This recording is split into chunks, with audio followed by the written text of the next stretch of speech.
وہ گرو کرتا جائے گا، اور جو وہاں مزدور ہے، جو وہاں کام کر رہا ہے، وہ جو ہے دن بدن اس کی زندگی مشکلات کا سبب بنتی جائے گی۔ اس کی مثال آپ پاکستان میں یا دنیا میں کہیں بھی لے لیں، اسی طرح ہی ہے۔ اس کی مثال یوں بھی ہے کہ مثال ایک شخص جو ہے ایک فیکٹری میں کام کرتا ہے،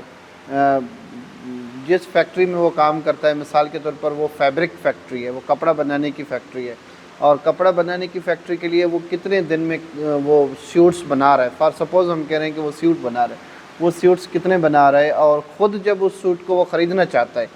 تو وہ کیا اس کو اتنا آسانی سے پے کر سکتا ہے؟ مثال ایک سوٹ پر اس کے 5 روپے بن رہے ہیں یا 20 روپے اس کو مل رہے ہیں ایک سوٹ پر، اور وہ ایک سوٹ جب وہی سوٹ جو اس نے بنایا ہے اور وہ سوٹ مارکیٹ سے وہ خریدنا چاہے تو وہ تو خرید نہیں کر سکتا نا۔ تو کہیں نہ کہیں مارکسزم میں یہ بات تھی کہ کہیں نہ کہیں تو سسٹم میں کوئی خرابی ہے جس کی وجہ سے یہ مسئلہ ہے۔ اس کی دوسری مثال آپ یوں بھی لے لیں، مثال کے طور پر ایک کالپول سرپ ہے بخار کی، یا کوئی ایک سرپ لے لیں کسی بھی بیماری کی، وہ ایک مزدور بنا رہا ہے، ایک انڈسٹری میں ہے، وہ ایک فیکٹری میں بنا رہا ہے، اس نے بنائی بھی، اور اس سرپ پر اسے کتنے پیسے ملیں گے؟ 5 10 20 روپے، لیکن مارکیٹ میں جب وہ 200 روپے کی مل رہی ہے تو وہ جس کو اس پر بنانے والے کو 5 یا 10 روپے ملے وہ اس کو کیسے خرید سکتا ہے؟ تو یہ ایک سوال نشان تھا۔ تو اس سے جو مارکسزم نے یہ سجیسٹ کیا کہ اس سے بہتر ہے کہ سوشلزم کا نظام ہو۔ سوشلزم کے نظام میں یہ ہوگا کہ یہ ذمہ داری حکومت کی ہوگی، یہ حکومت کے پاس پیسے ہوں گے، یہ حکومت اس کی جو ہے وہ ذمہ دار ہوگی، اور حکومت سب سے کام کروائے، اور سب سے کام اس سینس میں کرائے کہ جو جتنا کام کر سکتا ہے، یعنی اگر آپ میں کام کرنے کی کیپیبلٹی زیادہ ہے، آپ صحت مند ہیں اور ایک اور شخص ہے وہ صحت مند نہیں ہے، تو ظاہر ہے دونوں سے برابر کام تو نہیں لیا جا سکتا نا۔ یا ایک خاتون ہے ایک مرد ہے تو دونوں سے برابر نہ لیں، آپ اس کو اس لحاظ سے لیں کہ جتنا کوئی افورڈ کر سکتا ہے۔ نتیجے میں یہ ہوگا کہ آپ اس کی ضروریات پوری کریں تاکہ نظام جو ہے اکانومیکل جو سسٹم ہے وہ برابر رہے۔ اور اگر پیسہ گرو کر رہا ہے، ایک شخص کے پاس بہت زیادہ پیسہ آ رہا ہے، جیسے ایک آنر ہے، مزدور کے پاس پیسہ کم ہو گیا اور آنر کے پاس پیسہ بہت زیادہ ہو گیا، اور جو کہ ہے بھی آپ کو نظر آتا ہے، تو پھر یہ ہے کہ وہ ایک ایکسپلائٹیشن کا پہلو شروع ہو جاتا ہے کہ اب اس کی مرضی ہے کہ وہ پیسے سے کیا بھی کر سکتا ہے، کوئی بھی ڈیسیشن لے سکتا ہے، تو ایک وہ مائٹ از رائٹ والا کانسیپٹ شروع ہو جاتا ہے۔ تو اس لیے سوشلزم کو انہوں نے زیادہ بہتر سمجھا، تو یو ایس ایس آر نے پھر اسی سوشلزم کے تحت چلنا شروع کیا، اور انہوں نے جو ہے امریکہ نے جو ہے وہ کیپٹلزم کے تحت چلنا شروع کیا۔ اب 1945 کے بعد جب سیکنڈ ورلڈ وار ختم ہوئی اور کچھ چھوٹے چھوٹے ممالک آزاد ہوئے، پاکستان بھی اس میں آزاد ہوا، تو ان ممالک کے پاس آپشن تھا کہ یا تو یہ یو ایس اے کے ساتھ جائیں یا یہ یو ایس آر کے ساتھ جائیں، یعنی یہ کیپٹلسٹ بلاک میں جائیں یا سوشلسٹ بلاک میں جائیں یا کمیونسٹ بلاک میں۔ تو پاکستان کو اچھا یہ لگا کہ وہ کیپٹلسٹ بلاک کی طرف جائے، اور انہوں نے امریکہ کو، لیاقت علی خان نے خود امریکہ کو وزٹ کیا اور امریکہ کو جوائن کیا کیپٹلزم بلاک کو، کیپٹلسٹ بلاک کو۔ اور دوسری طرف یہ بھی بات تھی کہ حالانکہ ماسکو نے یعنی U S S R central نے اس وقت پاکستان کو یہ آفر دی تھی کہ وہ یو ایس ایس آر کو جوائن کریں، اس بلاک کا حصہ بنے، لیکن ہم اس بلاک کا حصہ نہیں بنے اور امریکہ کو جوائن کیا، اور امریکہ کو جوائن کر کے ہم نے امریکہ کے لیے کام کرنا شروع کر دیا، جس میں ہم سیٹو کے ممبر بنے، ہم سینٹو کے ممبر بنے۔ سیٹو we became the member of سیٹو ان 1954، اور سینٹو کے ہم ممبر بنے 1955۔ سیٹو کیا ہے؟ South East Asian Treaty Organization SEATO, اور سینٹو ہے سینٹرل ٹریٹی آرگنائزیشن۔ یہ اصل میں سینٹو کا دوسرا نام بغداد پیکٹ بھی تھا۔ یہ اصل میں وہ ٹریٹیز تھے جو امریکہ کی فیور میں یو ایس ایس آر کے اگینسٹ ہوئے تھے، اور ان ٹریٹیز کا جب پاکستان حصہ بنا تو اس سے صاف ظاہر ہو گیا کہ اب ہم نے امریکہ کے دشمن کو اپنا دشمن سمجھ لیا ہے، اور یہ یو ایس ایس آر کے ساتھ ہماری دشمنی شروع ہو گئی۔ اور پاکستان میں اس وقت سچویشن یہ بھی تھی کہ کچھ ہمارے ملک کے اندر جو وہ لوگ تھے جو نظریاتی لحاظ سے پرو سوشلسٹ تھے، یعنی سوشلزم کے قائل تھے، جیسے ابھی ہم اگر ڈسکس کر رہے ہیں تو کسی کو سوشلزم اچھا لگے گا، کسی کو اچھا نہیں لگے گا، تو ایک کو سوشلزم اچھا لگے اور دوسرے کو کیپٹلزم اچھا لگے، تو دوسرے لحاظ سے اس کا مطلب یہ ہوگا کہ ابھی ہم کلاس میں اس کو فارغ کریں جس کو سوشلزم اچھا لگا. تو اس وقت پاکستان کی سچویشن یہ ہو گئی. ہم امریکہ کو خوش کرنے کے لیے ہمارے ملک کے اندر جو سوشلسٹ خیالات کے لوگ تھے ان پر جو ہے ڈیفرنٹ کیسز بنانا, انہیں ٹف ٹائم دینا, اس طرح کا پاکستان میں ہونے لگا. اور یہ ہر دور میں ہوتا ہے. یہ جب مشرف کے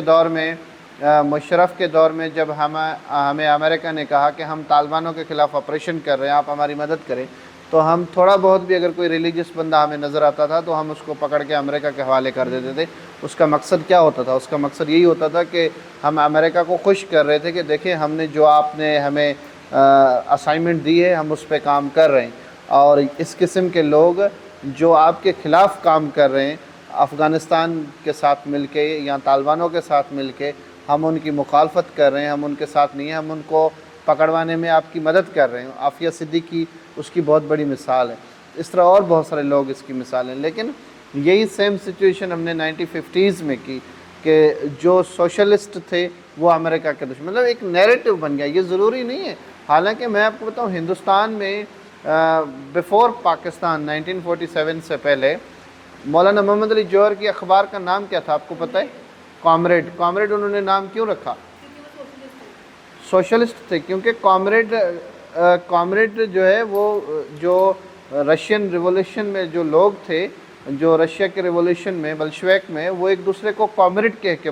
بلاتے تھے. کیونکہ کامریڈ کوئی نیگیٹو لفظ نہیں ہے. ہمارے پاس تو اس کو بڑا مطلب آج کل جو بدماشی کرے وہ سمجھتے ہیں کہ وہ کامریڈ ہے. کامریڈ مینس فرینڈ, دوست. ایک اچھے پازیٹیو اپروچ میں وہ لفظ یوز ہونے والا ہے. تو اس لیے انہوں نے اخبار کا نام ہی کامریڈ رکھا. ہندوستان میں جو مسلم اسکالرس تھے, جو مسلم علماء تھے, ان پر سوشلزم کا بہت زیادہ امپیکٹ تھا. لیکن خیر وہ پھر آگے جو ہے اس کی امپلیمنٹیشن نہیں ہو سکی. لیکن ہم نے 1947 کے بعد یو ایس اے کو جوائن کیا اور ڈیفینسو ہم نے اس سے ہیلپ لی, یو ایس اے سے ہیلپ لی. اور نتیجہ یہ نکلا کہ تب سے لے کر آج تک ہمیں ٹرمپ پچھلے پریزیڈنٹ تھے نا, ٹرمپ نے کیا بیان جاری کیا تھا پاکستان کے لیے کہ ڈو مور, آپ نے ہمارے لیے کیا ہے لیکن ابھی مزید کریں. تو آپ سوچیں کہ ہم 1947 سے کر رہے ہیں لیکن ابھی کیا مزید پھر ہم کیا کر سکتے ہیں؟ ہماری تو امریکہ نے کس پرسپیکٹو میں, کس اینگل میں ہمیں یوز نہیں کیا. طالبانوں کے خلاف یوز کیا, یو ایس ایس آر کے خلاف یوز کیا. جہاں جہاں ان کے مفادات ہیں وہاں وہ ہمیں انفلوئنس کر کے دکھاتا ہے. اور پھر مزید یہ بھی کہتا ہے کہ ڈو مور. تو پھر اس سے تو پھر ہماری سوورنٹی ختم ہو جاتی ہے کہ ہم اپنے فیصلے اگر خود نہیں کر سکتے, ہماری فارن پالیسی انڈیپینڈنٹ نہیں ہے, تو پھر یہ سب چیزیں جو ہے پھر اس کا فائدہ کیا ہے؟ بہرحال ڈیفینسو لحاظ سے جو ہمارا جو نیریٹو تھا وہ یہ رہا. بھٹو کے دور میں یہ نیریٹو چینج ہوا. ایون ایوب خان جون ایف کینیڈی کے قریبی فرینڈ رہے اور وہ تو پریزیڈنشل فارم آف گورنمنٹ بھی لے کے آئے, امریکہ سے بہت زیادہ متاثر تھے 70s میں. لیکن جب بھٹو آئے تو پھر انہوں نے فارن پالیسی کو بدل دیا اور وہ ماسکو کی طرف گئے اور انہوں نے اسٹیل مل لے لیا رشیا سے, یو ایس ایس آر سے. یو ایس ایس آر کبھی کبھی میں اس کو رشیا بھی کہہ رہا ہوں, آپ یہ کلیئر ہو جائیں کہ فرام 1917 ٹو 1991 یہ یو ایس ایس آر ہے, اور 1917 سے پہلے یہ رشیا ہے, اور 1991 کے بعد بھی یہ رشیا ہے. یہ درمیان کا دور جو ہے اس کا یو ایس ایس آر کا دور ہے.